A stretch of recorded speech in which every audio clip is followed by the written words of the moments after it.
Hello boys and girls, it's time for our story time. Today we're going to read Gorky Rises by William Stigg. As soon as his parents kissed him goodbye and left, Gorky set up his laboratory by the kitchen sink and got to work. He took a clean tumbler, let in 1 squirt of water, and added first a little of this and then a little of that. A spoon of chicken soup, tea and vinegar, a sprinkle of coffee grounds, and 1 shake of talcum powder, 2 shakes of paprika, a dash of cinnamon, and a splash of witch hazel. He stirred vigorously and held the mixture up to the light. Too murky. Very carefully, he put in a bit of his father's clear vanilla. Better. But something was still missing. What was it? Aha! A tar of roses. Gorky stepped out of his laboratory to fetch his mother's best perfume. He meant to use just a few drops, but ravished by the scent of roses, he recklessly poured in all there was, half a bottle. That did it. The thick stuff sank to the bottom of the mixing glass, and he had a reddish golden liquid full of tiny bubbles that glinted like particles of fire. This obviously was the magic formula he had long been seeking. With a steady hand, he decanted the pure, bubbly part into the perfume bottle and firmly closed it with a glass stopper. Then he went out into the sunlight. He set the bottle down on a tree stump not far from the house and arranged around it a circle of pebbles and freshly picked daisies. Then he moved back a few paces and solemnly bowed to his magic liquid, once with his arms out sideways, once with his arms straight forward, and once with his fingertips to his brows, and once touching his toes, each time saying, "Aga luga, anga uga." Sometime soon, he felt sure, he would learn exactly what sort of magic his bottle contained. He decided, meanwhile, to take it over to Elephant Rock, his best spot for doing nothing, and wait there for further developments. He sauntered through a stretch of white clover, brushing the blossoms with his big feet. What a magical, cloverous smell! When he reached Poggle Brook, he stopped a moment to listen to the water. What magical music! He crossed the brook on the scattered stones and continued on his way. It was early summer. Everything was fresh and fair. The grass was green. The sky was blue, immensely blue. The world was flooded with gracious light. No hurry about getting to Elephant Rock. Gorky spread himself out on the green grass, facing the immensely blue sky, and just lay there, letting the sun include him in its warm embrace. The world was magic, and he had a special bottle of it in his right hand. A small glinty snake came slithering through the grass, slid over Gorky's belly, and circled his bottle 3 times and wriggled off. Gorky grew hazy.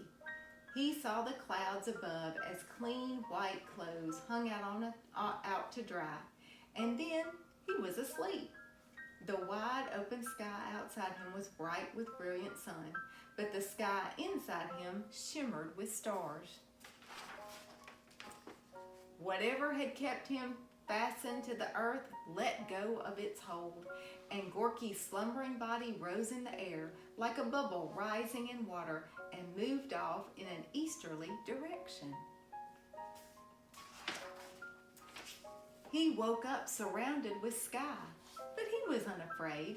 The green ground had been resting on lay well below him, stretched out like an endless carpet, but feeling as airy as the air itself.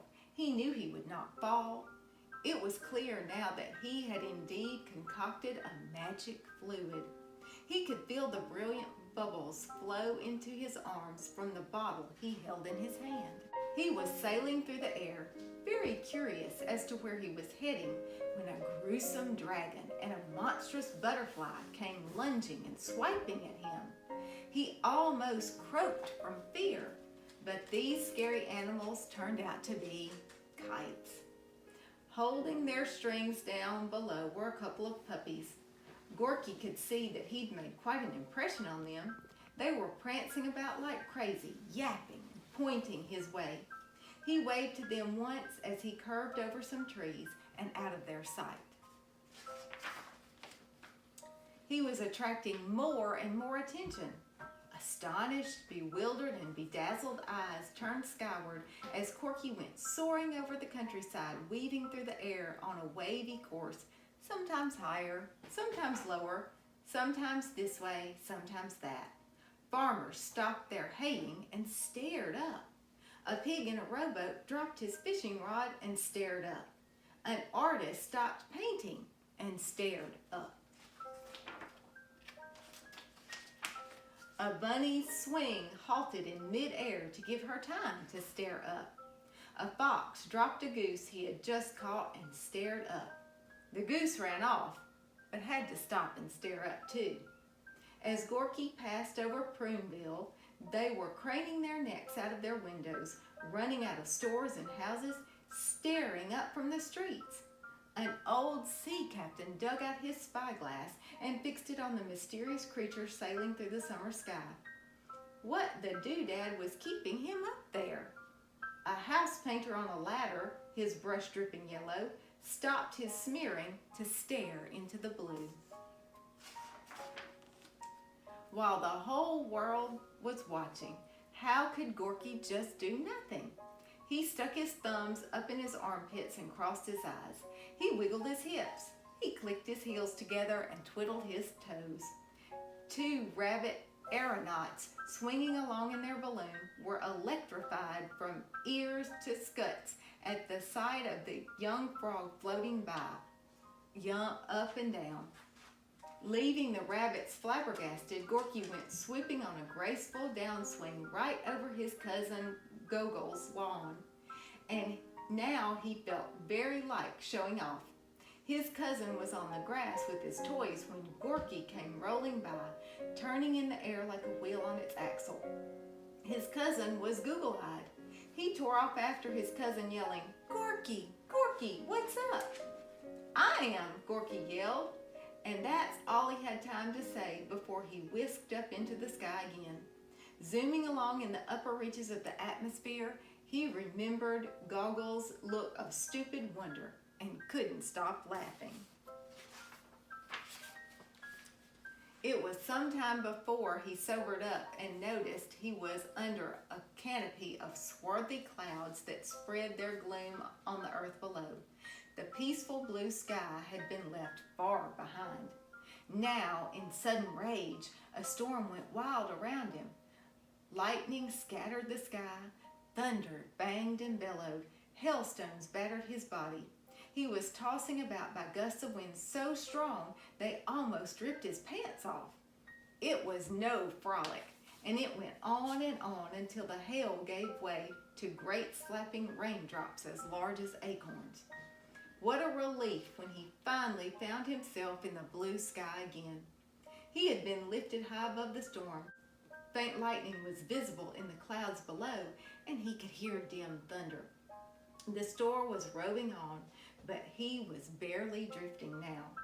Day faded, half the sky flushed crimson, then night spread far and wide.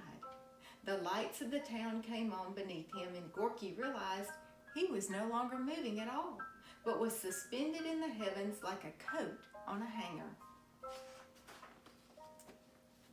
He hung there a long time, wondering where he was, exactly what spot on the map he was over. There was nothing around him but the secret, silent night, the sea of blinking stars. Dreamily, he began asking himself questions he could not answer.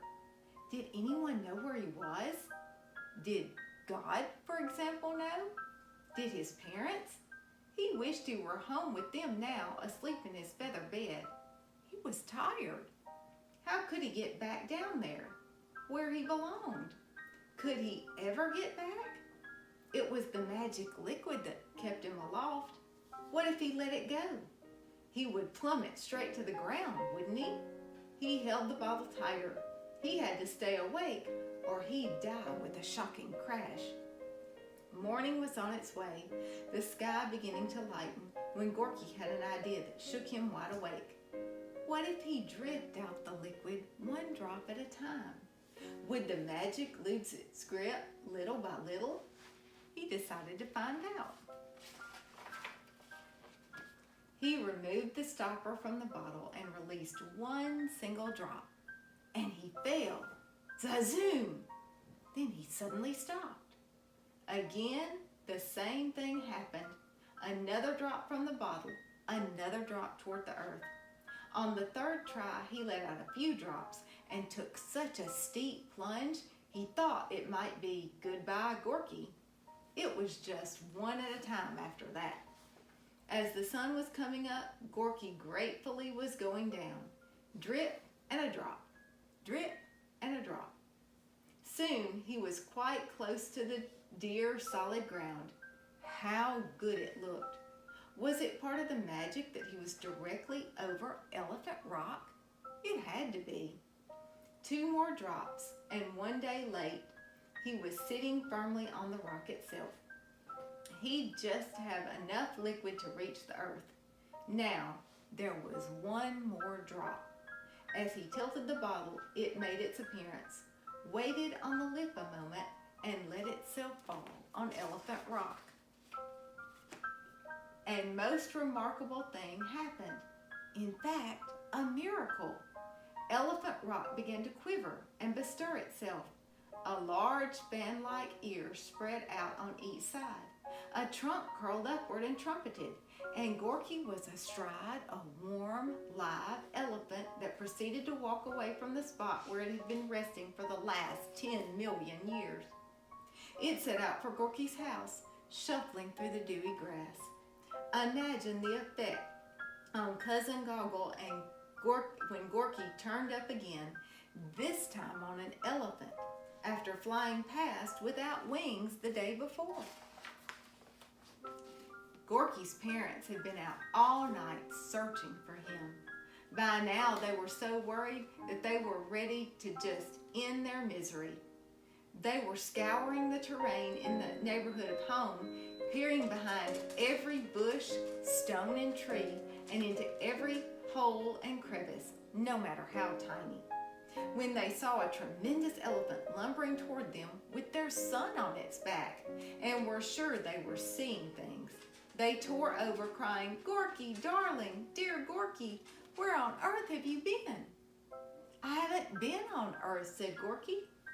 "You haven't been where?" his mother exclaimed. "Who is this elephant?" his father inquired. Gorky took a deep breath and went into his story. His father wasn't buying any of it, and even his doting mother didn't seem to believe him. "Well," said Gorky, "this real live elephant used to be Elephant Rock. There is no rock over there anymore." "Bogwash," his father snorted. "No more Elephant Rock? I've got to go see." When they got to the place where the rock used to be, Gorky's parents stood and stared some long seconds, first at the naked ground, then at the elephant. Their big mouths hung open, but no words came out.